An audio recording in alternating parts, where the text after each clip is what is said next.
Hey Max Pard, kamusta kayo? At ngayon pag-uusapan natin ang mga senyales na namimiss ka pa rin ng isang lalaki.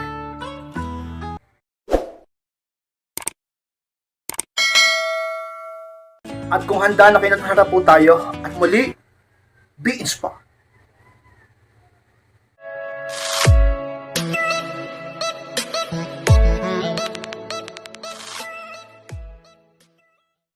At ang unang senyales mga ka-inspired na namimiss ka pa rin ng isang lalaki, bigla kanyang kinokontak. Yan ang unang senyales ka-inspired ng isang lalaki ay namimiss ka pa rin. Bigla siyang kumokontak sa'yo. Alam nyo mga ka-inspired, isa yun sa pinakapaltandaan eh. Alam nyo, mahirap din kasi pigilan kung minsan ang damdamin. Alam nyo, kahit yung mga lalaki matitigas at nagmamatigas at masyadong mataas ang pride, kung yan ay may nararamdaman pa rin sa'yo, sabihin natin talagang naaalala niya ikaw o ang inyong nakaraan, kung minsan di niya rin mapigilan sarili niya eh. At kung minsan, di ba talagang sinusubukan niya talagang kontakin yung babae, bigla kanyang kinokontak. Naranasan niyo na ba yan? Kahit hindi ngayon, sa mga ex niyo dati. Di ba? At yung iba, umaamin pa nga eh, na namimiss ka niya. Yung iba naman, nagkukunwari, nangangamusta lang. Pero totoo, namimiss ka nun. Kasi sa mga signs ka-inspired, na namimiss ka pa rin ng isang lalaki, na akala mo hindi na kasi sobrang tagal lang hindi nagpaparamdam sa'yo eh. Kaya nga napakahalaga ng no contact rule. Imbis na pagpumilit ka, imbis na maghabol ka sa lalaki, eh mag no contact ka na lang. Para nang sa ganun, mamiss ka niya. At kapag namiss ka niya, magandang bagay yun. Magandang bagay yun sapagkat yung lalaki ay makakaramdam ng pagpapahalaga sa'yo. At malay mo, yung pag-contact niya sa'yo, eh nandun na, makikipag-ayos na sa'yo, makikipagbalikan na, at natuto na, o nadala na, o nagsisi na, di ba? Namimiss ka pa rin yan pagka ganyan. So yun sa pinakasenyales ka-inspired, kapag namimiss ka ng isang lalaki, bigla siyang kumokontak sa iyo. At pangalawang senyales ka-inspired na namimiss ka pa rin ng isang lalaki, naghahanap siya ng dahilan para makausap ka. Yan ang pangalawa ka-inspired. Di ba? Eh, mahanapin ng rason para makausap ka, magdadahilan, talaga namang sabihin nating para lang makausap ka. Pero kasi ang isang lalaki, pagka hindi ka na niya namimiss o ayaw niya na sa'yo, hindi na yun maghahanap ng rason. At baka mag-focus na yan doon sa ibang babae o sa buhay niya, kung ano man yung ginagawa niya ngayon. Pero lagi siyang nagbibigay ng rason sa sarili niya at sa ibang tao para lang makausap ka. Kahit nagkatampuhan kayo, kahit na nag-no contact kayo sa isa't isa, kahit na hindi kayo nagkaintindihan, kahit galit kayo dati sa isa't isa, pero hanap siya ng paraan. Maglalagay siya ng rason sa sarili niya para makausap ka. Magbibigay rin siya ng dahilan sa iyo. Halimbawa, kaya kanya sabihin nating gustong makausap dahil mahal ka pa rin niya, yun ang rason niya. Kaya kanya gustong makausap pa rin dahil sa namimiss ka nga niya. Kaya kanya gustong makausap pa rin dahil sa kailangan kanya sa buhay niya. At kapag kaganyan ang nangyari kay sa mga senyales ng isang lalaki, ay namimiss ka pa rin. At ang pangatlong senyales ka-inspired na namimiss ka pa rin ng isang lalaki, binabalikan niya ang mga alaala ninyo. Yun ang pangatlo ka-inspired na senyales. Pag ang isang lalaki namimiss ka, binabalikan niya ang mga alaala nyo. Andun yung pupunta pa siya kung saan kayo laging nagde-date noon. Andun yung pupunta pa siya kung saan kayo laging tumatambay noon. Diba?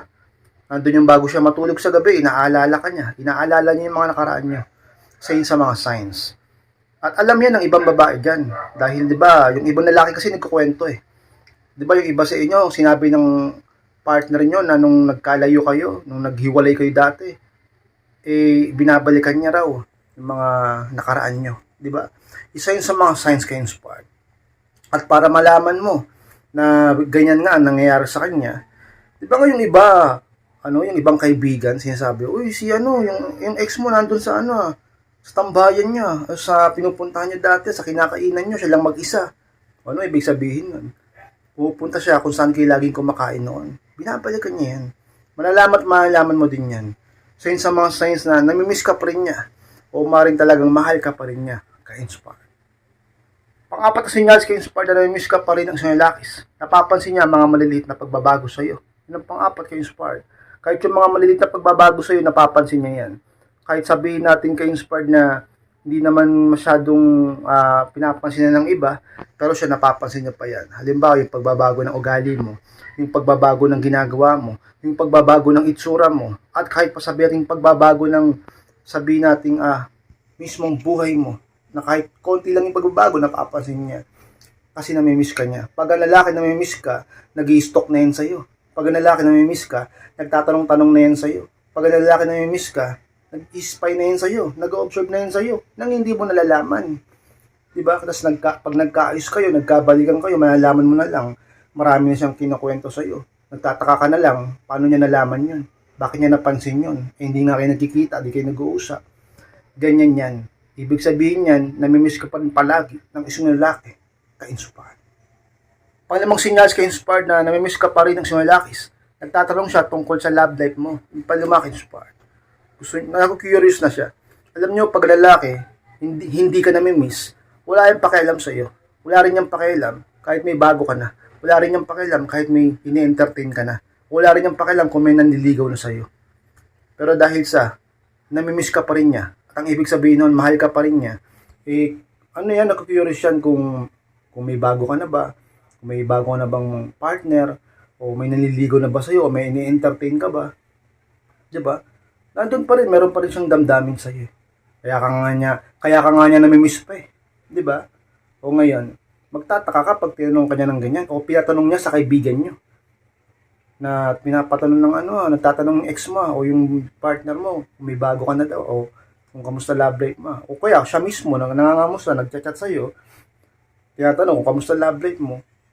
Ay hindi lang yung basta tanong, may something yun doon. 'Di ba? Kahiyaan na lang, itatanong mo yun. Baka pag-isipan pa siya na hindi pa siya nakaka-move on. 'Di ba? Lakasan na lang ng loob. Pero isa yun sa mga signs na kasi may nararamdaman pa siya sa'yo at namimiss ka niya palagi ka-inspire. At ang pangalawang sinyals ka-inspire na namimiss ka pa rin ng isang lalaki, nakikipag-ugnayan siya sa mga taong malalapit sa'yo. Yun ang pang-anim ka-inspire. Alam nyo, kapag ang isang lalaki ay namimiss ka pa rin, magugulat ka na lang na meron pa rin silang contact o communication ng mga kaibigan mo o ng kamag-anak mo o ng pamilya mo. Diba? Ikaw kasi kung iba yun, wala na. Hindi na rin kakaibiganin yung mga kaibigan mo. Hindi na rin kakausapin yung pamilya mo. Diba? Pagka ganyan, karamihan ganyan. Hindi lahat. Pero pag yung iba, diba? Nagiging malapit pa rin siya doon. Ibig sabihin, namimiss ka pa rin niya. Kumukuha pa rin siyang impormasyon doon. Nagbabakasakali pa rin siya na magkaayos kayo sa pamamagitan ng ibang tao na yon na malalapit sa iyo. Sa mga signs ka-inspired na ang lalaki sigurado kung mahal ka pa rin. At talaga namang namimiss ka pa rin, palagi ka-inspired. Pangpitong sinyals ka-inspired na namimiss ka pa rin ng isang lalaki, hindi niya pinuputol ang connection nyo. Yung pangpito ka-inspired. Alam nyo mga ka-inspired, kapag ang lalaki, siguradong namimiss ka pa rin, hindi niya gustong putulin yung connection nyo. Kaya kung minsan nangangamusta pa rin, nag-chat, nag-message, kung saan mang apps yan, o kahit sabihin natin sa messenger yan, di ba? Hindi niya pinuputol yan. Yung mga ganyan-ganyan. Dahil ayaw niya na mawala ka talaga. Namimiss ka na nga niya eh. Tapos mawawalan pa kayo ng komunikasyon. E di mas lalong baka kung ano na mangyari sa kanya sa pagkamiss sa'yo. Eh doon at least pwede ka pa rin niya makamusta. Hindi niya pinuputol yung connection niyo. Kaya kahit nag-away kayo ng matindi, di ba? Kung minsan gumagawa siya ng paraan para hindi maputol yung connection niyo sa pamamagitan ng iba, nang gigipit pa. O paano yung utang mo sa akin? E paano yung negosyo natin? Paano yung anak ko? Paano ko mapoprovide yung anak natin? Paano tong ganito? Paano sila mami? Paano ko sasabihin sa pamilya ko na wala na tayo? Mga ganyan. Pero totoo, ayaw niya na talaga na mawala ang connection niyo. Pride na lang talaga. Sana magpakumbaba na kayo upang magkaayos na kayo. Sapagkat ka-inspire sa mga signs na ang lalaki ay palaging namimiss ka pa rin na tiyak, mahal ka pa rin ka-inspire. At ang pangulong sinyals ka-inspired na namimiss ka pa rin ng isang lalaki, inaamin niyang naalala o namimiss ka niya. Yung Pangulo, siya na mismo ang umaamin na namimiss ka niya. Pag nagkausap kayo o kung sakali magkaayos na kayo, sasabihin niya yun sa'yo. Alam mo, yung mga panahon na nag-away tayo, yung mga panahon na hindi tayo nag-uusap, naalala kita, namimiss kita. Diba? At kung sakaling hindi pa kayo totally okay, gusto niya palang makipag-ayos sa'yo, inaamin niya na agad na alam mo, kaya ako bumabalik sa'yo. Kaya ako nagsusorry, nagpapakumbaba kasi mahal pa rin kita. Naaalala kita palagi, hindi ka mawala sa isip ko, lagi ka pa rin sa puso ko at namimiss pa rin kita. Inaamin niya yan. Alam nyo, bilang isang lalaki, mahirap aminin yan sapagkat nakakalalaki. Baka isipin kasi ng babae na mahina siya at marupok siya at naghahabol siya. Pero para sa lalaking nagmamahal, wala siyang pakialam. Aaminin niya yan, sasabihin niya yan. Pagtatapat niya sa'yo, naaalala ka niya, namimiss ka niya, hindi niya gustong mawala ka. hindi ka niya matiis at mahal ka pa rin niya. At talaga namang ka-inspired kapag ka ganyan lalaki sa'yo. Ibig sabihin lang yan, talaga naman totoo yan. Para ibaba niya ang sarili niya, sabihin niya nagiging marupok siya at namimiss ka niya. At ngayon, nakikipag-ayos siya sa'yo, mahal ka niyan. At nasa sa'yo na rin yan kung makikipag-ayos ka pa o hindi na. O sabihin na rin ka-inspired na kakausami mo pa rin siya. Pero isa yun sa mga senyales, isa sa pinakatotoo lang lalaki, laging namimiss ka at mahal ka pa rin. Kapag inaamin niya mismo sa iyo na naaalala ka niyang palagi at palagi ka niyang namimiss, ka-inspired. Mga ka-inspired, maraming salamat po sa pagtapos ng vlog nito. Kung kalimutan na mag-like, comment, and pakishare rin ng video dito upang makatulong tayo sa iba. Sa mga hindi pa po nakakalik na subscribe, click niyo po subscribe mga ka-inspired, click niyo po notification bell upang malaman niyo pag may bago kong i-upload na video. At sa mga gustong humingi ng payo, magpa-coaching, message lang po ako sa akin Facebook, ay yung profile picture ko. Pag nakita niyo yung sa FB, message niyo ako. Kapag hindi niyo lumabas sa FB, try niyo sa Messenger. Search sa Messenger, Alden Kapat, at yung profile ko, i-check niyo ako mismo magre-reply sa inyo. Maraming salamat mga ka-inspired, mag-ingat kayong lahat. Mahal ko po kayo. At muli, be inspired.